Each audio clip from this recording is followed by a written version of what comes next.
Coucou à tous, j'espère que vous allez bien. On se retrouve pour une nouvelle lecture aujourd'hui qui, je pense, va être dans la continuité de la précédente. Donc, comme toujours, vous prenez ce qui vous parle, ce qui résonne pour vous. C'est du collectif, hein, donc ça parlera plus ou moins en fonction de vos propres schémas. Ceux qui ont besoin de quelque chose de plus perso, ben, vous avez les infos sur les consultations privées en dessous de la vidéo comme d'habitude. Et pour ce qui se passe par ici, ben, vous faites votre tri et puis le reste, vous le poussez tranquillement de côté. Alors, pour resituer le contexte, le point de départ, c'est vraiment une personne qui a toujours été combative, qui a toujours fait bouger les choses, hein, qui n'a pas, on va dire, attendu sur ses lauriers et qui avait un sentiment, bah, quelque part, de puissance, de réussite, quelque chose de cet ordre-là. Sauf que cette énergie, à l'étape sur laquelle on est, aujourd'hui, pour cette lecture, on a vraiment une notion de, je dirais de frustration, frustration qui part dans de la colère aussi, dans de la révolte. Ça, on en parlait la dernière fois. Mais en fait, ce sur quoi on est branché là, c'est que cette colère, cette révolte, c'est pas seulement par rapport au fait de, bah, j'ai envie de voir ma vie bouger à nouveau, j'ai l'impression d'être, dans une espèce de demi-teinte, dans une limitation en fait permanente, comme si on avait, vous savez, un carcan autour de nous qui nous empêche de déployer nos ailes, de nous redresser vraiment et de pouvoir, bah, exprimer pleinement qui on a envie d'être et avoir la vie qu'on veut. Là, la problématique sur laquelle on est là, c'est pas seulement cette partie-là, c'est aussi, ça dit: «Je ne supporte pas de me voir, faible, vulnérable, comme, comme une loque, dépendante, des autres» ou ce genre de choses. En fait, c'est comme si cette personne, dans cette étape de sa vie, ben, qui est plus stagnante, qui est moins, florissante et voilà, où elle a l'impression un peu de se débattre constamment, de lutter, de se retrouver, prise à la gorge, quel que soit le domaine de la vie concerné. Hem, il y a un problème, si vous voulez, de regard sur soi.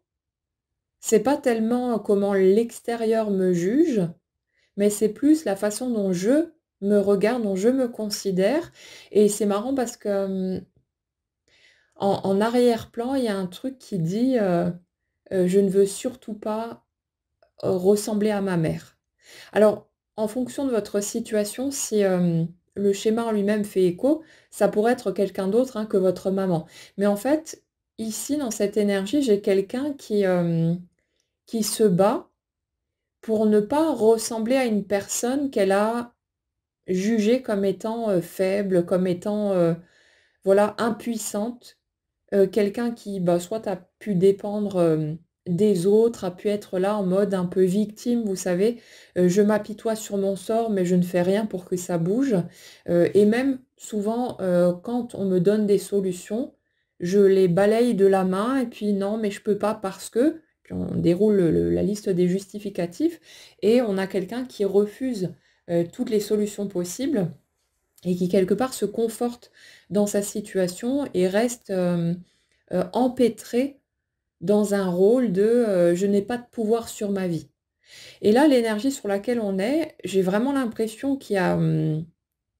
c'est presque un dégoût de cette posture-là. Ce truc, je veux surtout pas, ressembler à ça, je veux surtout pas, partir dans cette direction et évidemment, c'est certainement, bah, qu'il y a eu des épisodes où, cette personne est, tombée dans ce type de schéma, dans ce type de scénario. En fait, c'est comme si cette étape de la vie qui peut être frustrante, qui peut être même, rageante, source de beaucoup de colère, avait quelque part pour but aussi de permettre à cette personne, ben, de rencontrer cette facette de qui elle est, qu'elle ne digère pas, en tout cas pas pour le moment. C'est des choses qui sont, hein, de toute façon, mais, c'est comme si cet épisode finalement qui a pu se répéter déjà, peut-être même un certain nombre de fois, on a l'impression que ça la met en face de, bah, de ses fragilités, de ses faiblesses, de sa vulnérabilité, du fait que, malgré son tempérament, son acharnement, ce côté, guerrier ou guerrière, bah, on a quelqu'un qui parfois se retrouve, coincé, se retrouve démuni, se retrouve en difficulté parce que voilà, on est assommé par, les aléas de la vie, par nos blessures, par, tout un tas de circonstances et et j'ai l'impression que malgré ses efforts, vous savez, pour garder la tête haute, pour rester solide, fiable, droit dans ses bottes, on a quelqu'un qui, à un moment donné, s'est retrouvé dans une posture, dans une attitude qui a été, honteuse, où elle n'a pas supporté la manière dont elle se roulait par terre. Ça sort comme ça. Hem, Ça, je l'ai déjà vu souvent au niveau sentimental. Pour ceux d'entre vous qui ont vécu une rencontre marquante, souvent il y a une étape où, c'est tellement puissant, c'est tellement fort et intense qu'en fait on se retrouve dans une position où on est prêt à tout pour, tenter d'obtenir l'amour de l'autre et dans ce prêt à tout, on a tendance à se piétiner, à ne pas s'écouter, parfois ne pas se respecter non plus, ne pas respecter ses propres limites, hein et souvent on va beaucoup plus loin encore que tout ce qu'on a pu faire par le passé, tellement on a la trouille de rater, l'amour de sa vie et bien souvent on adopte des comportements, des attitudes, bah, qui nous semblent totalement hors cadre et qu'on ne ferait jamais, en fait, dans un autre contexte. Mais là, la trouille est si forte, on a l'impression de d'avoir, si vous voulez, la chance de sa vie entre les mains et que si jamais on ne fait pas ce qu'il faut, on ne dit pas ce qu'il faut et cetera, qu'on va la voir, nous glisser entre les doigts et puis ce sera fini pour de bon. On sera passé à côté et ce sera, voilà, ce long chemin, jusqu'à la fin de cette expérience terrestre qui sera à vivre, en ayant ce regret, cette amertume-là.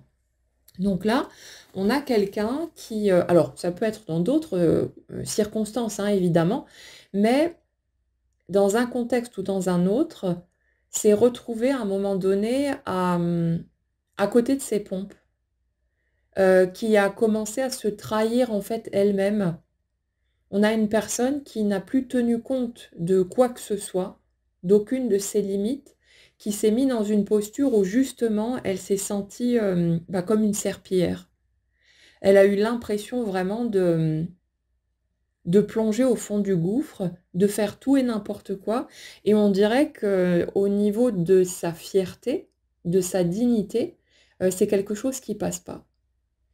et ça fait évidemment que toutes les personnes qui pourraient, circuler autour et qu'on va voir dans ce type de schéma-là, on pourra pas les saquer. On va, direct, on va dire: «Oh là là, non l'autre, je peux vraiment pas, c'est atroce, non mais regarde comment il ou elle se comporte» et cetera et là, dans l'énergie sur laquelle on est ici, on a quelqu'un qui a eu, ben, un parent ou une personne très proche, dans ce type de fonctionnement-là. Mais comme si c'était une posture, courante, voilà, c'est pas un truc, passager, hein, c'est,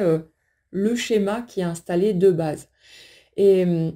j'ai l'impression que notre énergie ici, elle est vraiment en résistance, mais très forte. Comme si, à un moment donné, en se sentant, glisser sur le toboggan, on s'accroche sur les rebords, on cale les pieds sur les coins, parce qu'on veut surtout pas glisser alors qu'on a l'impression de descendre inévitablement dans cette direction. Et il y a ce truc qui dit, «Je veux surtout pas aller regarder par là. C'est insupportable pour moi, de m'être vue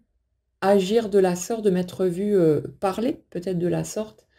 C'est insupportable. Je me sens comme une merde. Je me sens, j'ai l'impression de m'être, humiliée moi-même, de m'être, rabaissée. Moi qui avais ce sentiment d'être bien en place, d'avoir de la force, de la puissance, de la prestance. Il y a vraiment un truc, vous savez, dans l'image, qu'on a de soi-même. Je fais tout pour garder la tête haute. Je fais tout pour avoir l'air d'une personne, solide, fiable et cetera et là, on dirait qu'on a quelqu'un qui s'est senti, mais vraiment comme une loque et ça fait que la situation qu'il ou elle traverse, le fait justement de se sentir limité dans un ou plusieurs domaines de sa vie, d'avoir l'impression, voilà, qu'il y a des obstacles de tous les côtés et que malgré, les efforts qui sont faits pour tenter de faire bouger les choses, on n'arrive pas à refaire partir le moteur, comme on voudrait. On dirait que ça met, cette personne dans une position où elle revient à cet endroit de se sentir, diminuée. Et on dirait que, bah, ça vient forcément repiquer là-dedans et il y a ce côté: «Non mais attends, c'est bon, je vaux mieux que ça». Et justement, ce truc de «je vaux mieux que ça», il y a à la fois cette conscience, bah, de mériter les belles choses de la vie, hein, qu'il y a aucune raison en fait qu'on ne les mérite pas et en même temps, il y a ce message-là et son contraire dedans. C'est-à-dire qu'on a une personne qui dit: «Je mérite mieux que ça, je vaux mieux que ça» et en même temps, une personne qui, de par son regard sur elle-même, dans cette situation, se sent mais vraiment comme une merde. Ça la ramène au même endroit que ce qui a été vécu à un moment ou à un autre et ça fait qu'on a une personne qui n'est pas du tout, dans l'acceptation, qui n'est pas du tout dans la sérénité, en train de se dire: «Bon, ben, voilà, c'est un cap de ma vie, je suis un être humain. J'ai mes limites, j'ai peut-être fait des erreurs, des mauvais choix, peut-être que j'ai dû me démerder, tout seul ou toute seule. Peut-être, voilà, que les circonstances ont fait que ça a été compliqué pour moi, qu'il y avait plein de choses à gérer en même temps, que l'émotionnel a pris un coup pour X raisons et tout ce qui s'ensuit et peut-être que, voilà, à un moment donné, je me suis sentie, prise au piège, comme coincée face à un mur sans arriver à trouver, en fait, la porte de sortie. Donc au lieu d'être tranquille avec ça, de voir, en fait, que ça arrive à absolument tout le monde, qu'on a tous des coups de mou, qu'on a tous, ben, des coups durs aussi, hein, des choses qui nous arrivent dans la vie et qui font que, ben, on s'écroule, on s'effondre, que notre émotionnel prend un coup et que, parfois on n'arrive pas à rebondir, en tout cas pendant un temps. On n'arrive pas à se motiver, on n'arrive pas à retrouver son chemin et ce contexte, ces circonstances font que, ben, parfois on peut pas rester debout, solide, machin, fier, je garde la maîtrise de ma vie et de moi-même quoi qu'il arrive et on s'écroule et puis parfois on a besoin d'aide, on a besoin de soutien, sous quelque forme que ce soit, mais il y a ça aussi. Et j'ai l'impression vraiment que cette personne, elle a besoin d'aller renouer avec, cet aspect-là, parce que pour l'instant, c'est de la lutte, pure et simple. Et par rapport à ce que je ressens ici, c'est pour ça, en partie, hein, parce qu'il y a toujours d'autres choses qui bougent, en même temps. Mais là, en tout cas, c'est pour ça, que cette personne reste pour le moment dans cette espèce de demi-teinte. C'est parce qu'elle a absolument besoin de rencontrer cette part d'elle-même qui, qu'elle rejette encore, qu'elle juge, parce qu'elle trouve que c'est pas acceptable. Il y a sa dignité, il y a un truc qui prend un coup, ce truc de: «Je me sens comme une merde» et j'ai l'impression que, d'être dans ce creux de la vague me rend, pas à la hauteur, pas digne d'être aimée, pas méritante de recevoir les belles choses de la vie, quel que soit le domaine concerné, hein. Donc il y a ça et vous voyez, j'ai même l'impression d'une personne qui se punit elle-même, inconsciemment évidemment, mais quelqu'un qui, s'acharnerait en fait sur sa propre personne d'une certaine manière, en mode, «Non mais tu as pas honte? Bouge-toi bon sang, si,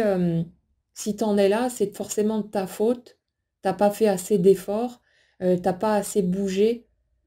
C'est à cause de toi que tu en es là. Allez vas-y, redresse-toi, fais plus d'efforts». Alors que justement, on a quelqu'un qui, j'ai l'impression, a passé une période plutôt compliquée et qui est, épuisé, qui aurait besoin de trouver un pilier de soutien, de trouver un peu de réconfort, voilà, peut-être une oreille attentive. Mais même là, vous voyez, J'ai l'impression d'une personne qui a beaucoup de mal à se confier, même avec des personnes proches, hein, à juste aller dire: «Écoute, ça va pas trop, je me sens, fatiguée, j'ai peur, je me sens stressée» ou peu importe. Mais il y a ça, quelqu'un qui, même avec les personnes qui sont là pour elle, hein, qui sont, disponibles et tout ce que vous voulez, on dirait qu'on a quelqu'un qui s'évertue à se montrer, solide et forte en toutes circonstances. Mais à force de faire ça, ben, on s'épuise. On peut pas tenir, toute une vie comme ça, en restant tout le temps en haut et puis que ce soit, sincère, hein, si vous voulez. Donc, ouais, il y a ce refus aussi là-dedans, à cause du schéma, parental ou d'une autre personne autour, hein, qui elle, par contre, semble s'autoriser allègrement le fait de se poser en victime, de se laisser, soutenir, consoler et j'ai même l'impression que dans cette énergie, qui est autour, de cette personne-là, on a quelqu'un qui, a tendance peut-être à harponner les autres pour, aller déverser, voilà, son petit caca intérieur, hein, qui va, saisir toutes les opportunités, pour aller pleurnicher à droite et à gauche, enfin vraiment la victime de base et pour notre énergie, j'ai vraiment l'impression que c'est un truc qui est insupportable. Que quand elle voit quelqu'un qui fonctionne de cette manière-là, c'est ouais, je reviens sur ça, c'est ça qui résonne à chaque fois, le truc, tu pas honte, bouge-toi, fais quelque chose, tu pas honte de te laisser, t'écrouler de cette façon-là sans réagir et en plus d'aller polluer les autres avec ta merde. On a vraiment ça et ça fait qu'on a quelqu'un, bah, qui ne s'autorise pas à utiliser le soutien qui est pourtant, présent et disponible, même de façon, voilà, une fois de temps en temps, hein, sans abuser ou quoi que ce soit. Mais on a vraiment quelqu'un qui lutte contre ça et qui, bah, se retrouve toujours, isolée, toujours seule à essayer de gérer ce qu'il y a à gérer, du mieux qu'elle peut, parce qu'elle refuse en bloc. C'est vraiment très net, hein, dans ce que je ressens. Elle refuse en bloc de glisser le moindre doigt de pied dans le schéma contre lequel elle lutte, parce que cette personne, pendant un temps, s'est retrouvée dans ce même type de posture, mais juste parce qu'elle était tellement en manque, d'amour, d'affection, de tout ce que vous voulez, qu'elle, bah, elle s'est mise à se rouler par terre, à se mettre carpette, à dépasser ses propres limites, à se trahir elle-même, bah, pour tenter d'obtenir, l'amour ou voilà, ce qui était à disposition. Mais il y a vraiment ça. Pour moi, c'est lié à l'affectif dans cette énergie-là, clairement, hein. Donc vous verrez si ça vous parle ou pas. Comme d'habitude, si vous vous retrouvez dans ce schéma-là, le but, ce n'est pas d'identifier votre schéma, votre mécanisme et de vous dire: «Bon OK, comment est-ce qu'on se débarrasse de ce truc-là?» Le but, c'est d'aller tranquillement vous mettre au contact. Si vous remarquez que ça existe effectivement chez vous, c'est juste de regarder à quel point vous vous sentez peut-être, bloqué dans le fait d'accepter pour l'instant cette part de vous, que peut-être ça génère chez vous du dégoût, quelque chose pardon qui est insupportable, qui vous tape sur les nerfs, qui vous révulse et d'accepter ça. Vous avez le droit de ressentir ça. Vous avez vous avez le droit de ne pas, arriver, à juste, avancer vers cette part de vous et à faire la paix direct avec. Voilà, vous ressentez ce que vous ressentez. Le but, c'est pas de le mettre en déni comme pour, vous savez, tenter de, forcer l'acceptation ou alors de carrément se mentir à soi-même en se disant: «Allez, je vais accepter cette part de moi pour tenter de débloquer autre chose», parce que c'est souvent ce qu'on fait aussi, hein. On essaye de faire une fausse acceptation, une acceptation, à l'étage du mental. Je me raconte que je l'accepte, alors qu'en fait, en dessous, au niveau des tripes, ça bouillonne, ça nous énerve, ça nous agace et il suffit, qu'on voit, quelqu'un passer qui est dans ce type de schéma pour dire: «Oh là là, l'autre» et puis on se met à juger, on se met à s'énerver, on le supporte pas, on veut éjecter cette personne, voilà, le plus loin possible, de soi. Bah, parce que c'est un miroir, en fait et qu'on supporte pas. Mais, Vous inquiétez pas, si vous ne le percevez pas, et que c'est effectivement chez vous, ben, le miroir va se répéter et au bout d'un moment, quand on voit le même scénario arrivé par différentes, personnes, par différents intermédiaires, on dit: «OK, là, il y a peut-être, éventuellement, quelque chose à aller repérer chez moi». Au début, ça nous plaît pas, hein, ça nous plaît clairement pas, on n'a pas envie. On se dit: «Ah non, hein, il y a pas moyen, ça m'appartient pas, je veux surtout pas être comme ça» et justement, ça peut être intéressant aussi de regarder, ce qui vous insupporte chez les gens de votre entourage. Pas forcément seulement la famille ou quoi, hein, ça peut être les collègues de travail ou les gens que vous croisez comme ça, ponctuellement. Mais ça peut être, une bonne piste si vous avez envie de mener votre enquête, de regarder, ce qui vient vous titiller les nerfs de façon systématique. Il y a sûrement un cadeau pour vous en dessous. Mais là aussi, le but c'est pas de se forcer, vous savez avec, la gorge nouée machin et tout, en train de grogner là, dans son coin de se dire: «Ah merde, je vois ce truc-là partout, ben, c'est forcément que ça m'appartient», donc d'essayer de le faire passer en force. C'est, regarder en fait ce qu'il y a derrière. Regarder que, derrière, tous les schémas finalement qu'on porte, il y a toujours un manque d'amour, il y a de la peur, il y a des blessures, il y a, un sentiment parfois de solitude, un sentiment de voilà, d'être démuni, tout seul dans son coin et il y a que de l'humanité. Mais ça veut pas dire que c'est toujours facile d'aller rencontrer ces morceaux de nous et de les digérer. Mais ça se fera petit à petit. Donc prenez-vous, si vous voulez, là où vous en êtes et si pour le moment vous êtes en mode, «Ah non, il y a pas moyen, je supporte pas ce truc-là, j'en veux pas», bah, c'est pas grave. Continuez à juger, à cracher dessus et puis,